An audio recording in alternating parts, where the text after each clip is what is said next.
Merci beaucoup, Emmanuel. Donc, qu'est-ce que la drépanocytose? Oui. Vous savez que le sang est rouge, tout le monde sait ça, parce qu'il est composé, ce sang, de globules rouges. Et pourquoi ces globules sont-ils rouges? C'est parce qu'ils contiennent de l'hémoglobine. L'hémoglobine, c'est donc un produit, une substance, une protéine, comme disent les médecins, qui est le composant essentiel du globule rouge et qui a comme rôle physiologique de prendre l'oxygène dans les poumons quand il va circuler au niveau des poumons pour aller le distribuer ensuite dans l'ensemble des cellules de l'organisme. Donc la drépanocytose, c'est en fait une hémoglobine particulière. Pourquoi? Parce que l'hémoglobine que nous avons chacun dans notre sang, on en a reçu la moitié de notre père et la moitié de notre mère. Donc, puisqu'il y a deux sources, il peut y avoir deux hémoglobines différentes. L'hémoglobine usuelle, l'hémoglobine habituelle, c'est l'hémoglobine A. Et l'hémoglobine, une hémoglobine particulière qui s'appelle l'hémoglobine S et qui est l'hémoglobine de la drépanocytose. Donc, quand on parle de drépanocytose, on parle d'une hémoglobine, de l'hémoglobine, qui est contenue dans certains globules rouges de certaines personnes. Alors, ce qu'il faut bien comprendre, c'est que le jour où on a un enfant, comme tout caractère génétique, on a reçu un côté de son père, un côté de sa mère, on va transmettre un des deux côtés. Et quand on a reçu A d'un de ses parents et S de l'autre, on peut donner A ou S. Et si on a un conjoint qui est dans la même situation, eh bien, il peut se retrouver, c'est les lois statistiques, que parfois S aille avec S.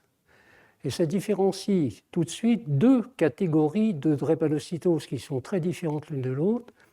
Les sujets qui sont porteurs de A et S en même temps, qui sont porteurs de la drépanocytose, mais qui ne sont pas malades, c'est A qui domine sur S.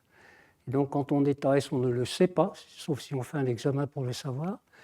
Et ceux qui ont reçu S et S, et qui sont eux atteints par la maladie drépanocytaire, ce sont eux qui vont souffrir de la drépanocytose. Donc, il faut bien comprendre effectivement qu'il y a deux grandes situations. Et c'est essentiel de comprendre ça parce que très souvent, quand on n'est pas bien informé, on mélange la maladie drépanocytaire qui existe chez ceux qui sont DSS avec les porteurs sains qui ne sont pas malades et qui sont AS. Et il y a souvent une ambiguïté. Parfois, quand on discute même avec des familles de patients drépanocytaires, on s'aperçoit que tout le monde n'a pas toujours bien compris la différence qui existe entre les AS et les SS. Donc pour se résumer, qu'est-ce que la maladie drépanocytaire? C'est une maladie du sang, c'est une maladie génétique de l'hémoglobine. J'espère que j'ai été à peu près clair dans cette différenciation et bien différencier les porteurs sains, les sujets qui ne sont pas malades, de ceux qui sont atteints par la maladie drépanocytaire. Voilà comment on peut définir médicalement, biologiquement, on va dire, la drépanocytose. Alors, Emmanuel m'a demandé de dire quelques caractéristiques, quelques spécificités de cette maladie drépanocytaire. Je ne vais pas vous faire un cours, j'ai écrit des livres sur la drépanocytose, donc je résume. Et quelles sont les 2 ou 3 caractéristiques essentielles? La première, c'est quel est le symptôme majeur, dominant, qui va s'exprimer chez les patients drépanocytaires? C'est la douleur. C'est la douleur. Et c'est une douleur qui est une douleur osseuse. Ça peut atteindre les membres, le rachis, les côtes. Et c'est vraiment le symptôme dominant avant tous les autres. Résume la maladie drépanocytaire d'un mot, je dirais, c'est la douleur. La drépanocytose, c'est la maladie de la douleur. Alors ces douleurs surviennent à certains moments, on va appeler ça la crise. Et elles peuvent survenir de façon inopinée. Et c'est la deuxième grande caractéristique de cette maladie, c'est que le symptôme dominant qui va avoir un impact considérable sur la vie du patient, j'y reviendrai dans un instant, est imprévisible. Ça peut survenir à à n'importe quand. Et on imagine bien effectivement que ces douleurs survenant, elles vont avoir des conséquences extrêmement importantes dans la vie de tous les jours. Pourquoi? Parce que si, comme le disait Amélie, en prenant du Doliprane ou un peu d'Acupan, on arrive à tenir le coup et si on est enfant, on va à l'école, si on travaille, on va travailler, on arrive à tenir le coup, mais très souvent, ça ne suffit pas. Et on est obligé, effectivement, d'avoir recours à la structure hospitalière pour traiter la douleur et donner des médicaments beaucoup plus puissants, et en particulier la morphine. Donc, ce qui veut dire que ces douleurs, ces crises douloureuses qui surviennent de façon inopinée, ont un impact considérable dans la vie personnelle, dans la vie familiale, dans la vie conjugale, dans la vie professionnelle. Et c'est ça qui est la caractéristique de cette maladie, parce que la complication principale, il y en a d'autres sur lesquelles je n'insiste pas, mais qui sont liées et qui ont les mêmes conséquences, on se retrouve à l'hôpital. Et la moyenne d'une hospitalisation, c'est 4 à 5 jours quand on fait une crise douloureuse drépanocytaire bien cognée, bien sévère. Donc on imagine l'impact effectivement que ça puisse avoir dans la vie des patients drépanocytaires.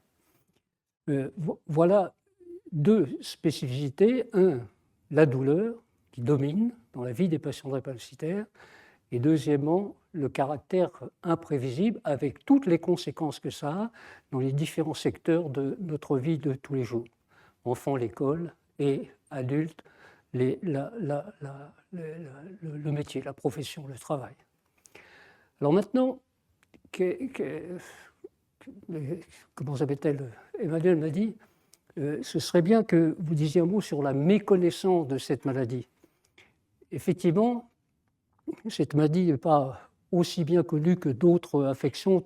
Beaucoup de monde, vous me direz si je me trompe, connaît la mucoviscidose, par exemple. Mucoviscidose, il y a des campagnes importantes qui sont faites, des moyens considérables qui sont donnés dans les moyens d'information, quels que soient les moyens. Vous représentez ici, j'ai bien compris, la diffusion des connaissances, des moyens d'information. Et effectivement, c'est vrai que certaines maladies sont mieux connues que d'autres. Les maladies génétiques sont mieux connues que d'autres, et la drépanocytose ne fait pas partie des maladies qui sont spontanément connues. Souvent, c'est une chose qui me frappe beaucoup, quand on parle de drépanocytose, il y a beaucoup de gens qui ont même du mal à prononcer le mot drépanocytose. Drépanocytose, ça a l'air facile, mais ce qui prouve bien effectivement que la maladie n'est pas bien connue. Et c'est pour ça que je pense que ce qui va se passer aujourd'hui est très important, parce que tout ce qui va se passer aujourd'hui contribue à diffuser les connaissances et contribue à faire mieux connaître cette maladie drépanocytaire. On m'a demandé de tenir 10 minutes, alors que j'ai encore tellement d'autres choses à dire, mais je termine. On m'a demandé de parler des perspectives demain. Alors, je verrai deux aspects, les perspectives purement médicales et les perspectives structurelles, l'organisation des soins. Sur le plan médical, au cours de ces 40 dernières années, pour être plus précis, j'ai ouvert une consultation de drépanocytaire en 1975 et j'ai continué à suivre des patients jusqu'en 2018. Si on fait une différence, je crois que ça fait 43 ans, dans lesquels j'ai vu des milliers et des milliers de patients. Et donc j'ai pu voir les progrès considérables qui ont été faits au cours de ces dernières décennies. Pour un exemple un peu dur peut-être à entendre, mais quand j'ai commencé, les parents me disaient « Mais mon enfant a drépanocytose, donc il va mourir avant 7 ans, avant 14 ans ». Quand on annonçait la maladie drépanocytaire, il fallait le faire avec autant de délicatesse, de subtilité, que quand on annonce une maladie grave comme un cancer ou une autre affection. Aujourd'hui, c'est plus ça. La mortalité à 20 ans, elle est de 2%. La mortalité dans la population générale, c'est-à-dire vous prenez les enfants à la naissance et vous les recomptez à 20 ans, vous en perdez combien? 2%. Et bien, les patients drépanocytaires, vous en perdez 2, quelque chose. Ce qui permet de dire, maintenant, quand on annonce la maladie drépanocytaire aux enfants, votre enfant sera parfaitement bien portant. il entrera dans la vie adulte comme tout le monde. Et c'est la vérité. C'est dû à quoi? C'est aux progrès thérapeutiques qui ont été faits. Très important. Les progrès médicamenteux. Et il y a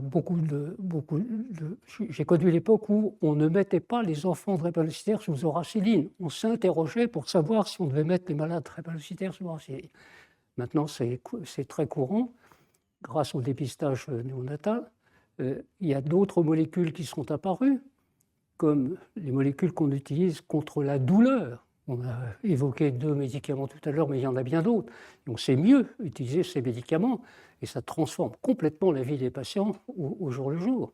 Il y a une autre molécule, l'hydroxyurée, que tout le monde connaît bien, et on donne largement cette molécule, et c'était un avantage thérapeutique qui a eu un impact considérable sur la vie de très nombreux patients.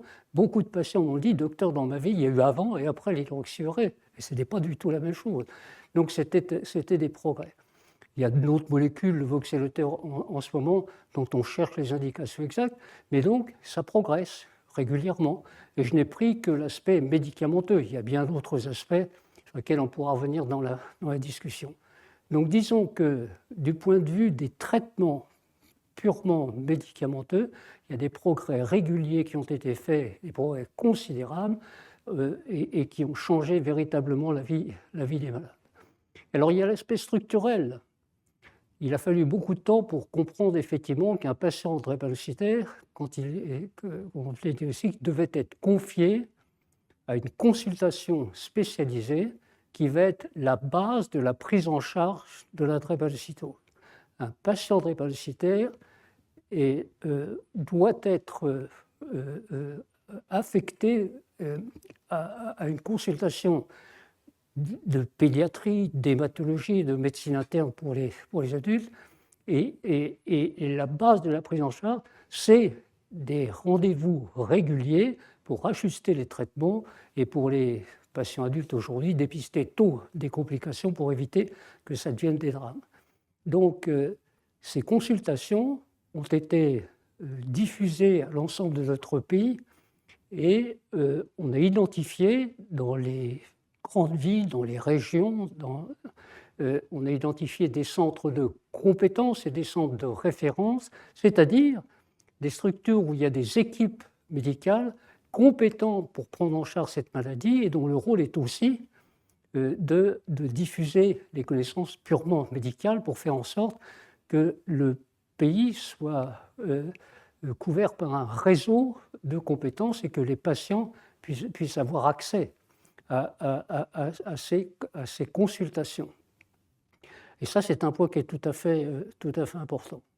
Et ça se développe régulièrement. Et puisque je ne veux pas non plus être trop long, j'ai donc lancé quelques mots comme ça sur lesquels on pourra revenir en détail dans la discussion. Mais je crois que ce que nous allons vivre en ce moment est extrêmement important parce que j'ai brossé un tableau extrêmement rudimentaire de la drépanocytose, j'en ai bien conscient. Mais donc on a tout l'après-midi, toute la soirée, effectivement, pour creuser les différents aspects sur lesquels on reviendra.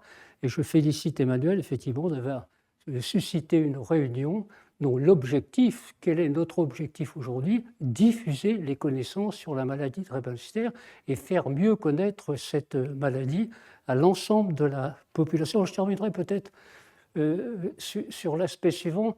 Quel est le degré de connaissance, effectivement, de la maladie drépanocytaire? Quand j'étais à Necker, en terminant ma carrière, on avait fait un travail et qui consistait, à partir du dépistage néonatal, on viendra peut-être en détail sur ce qu'on appelle le dépistage néonatal. La drépanocytose fait partie des maladies qui sont dépistées à la naissance pour repérer tôt les enfants, les envoyer dans des structures de soins, les fameux centres dont j'ai parlé tout à l'heure, les consultations, pour faire en sorte d'éviter l'apparition des complications graves. Eh bien, on avait à cette occasion-là repris contact avec 6000 personnes qui avaient bénéficié de cette information, qui n'étaient pas du tout au courant auparavant, et on s'est aperçu que dans la région parisienne, il y avait 20% de la population générale qui savait ce qu'était la drépanocytose. Ce qui veut dire que ce n'est pas complètement nul. On n'est pas dans un terrain complètement vierge de ce point de vue-là ou dans un terrain d'ignorance. Non. Il y a des connaissances, effectivement, qui sont largement partagées, mais qui n'atteignent que 20% de la population générale. L'objectif, ce serait de passer à 25, 30, etc. De telle façon, effectivement, que la maladie soit connue, et ce qui devrait permettre, là encore, c'est un mot que je lance, mais que je n'ai pas le temps de développer la prévention de la maladie. Toute maladie peut être prévenue dans certaines mesures, et prévenir une maladie génétique, c'est extrêmement délicat, très difficile, parce qu'en fait, ce qu'il faut, c'est prévenir chacun des porteurs du gène S, les AS, les SS, on les connaît, ils le savent. Effectivement, identifier les personnes qui sont porteuses de la drépanocytose, identifier les couples dits à risque, 2 AS qui risquent de donner naissance à un enfant, de telle façon qu'ils soient informés et qu'on ne découvre pas la drépanocytose dans une famille par hasard, par le hasard d'une naissance, mais qu'on était informé du risque auquel on était exposé avant, effectivement, de décider d'avoir un enfant. Je lance une idée, on pourra la développer, je n'ai pas le temps d'en dire plus pour l'instant. Je vous remercie de votre attention.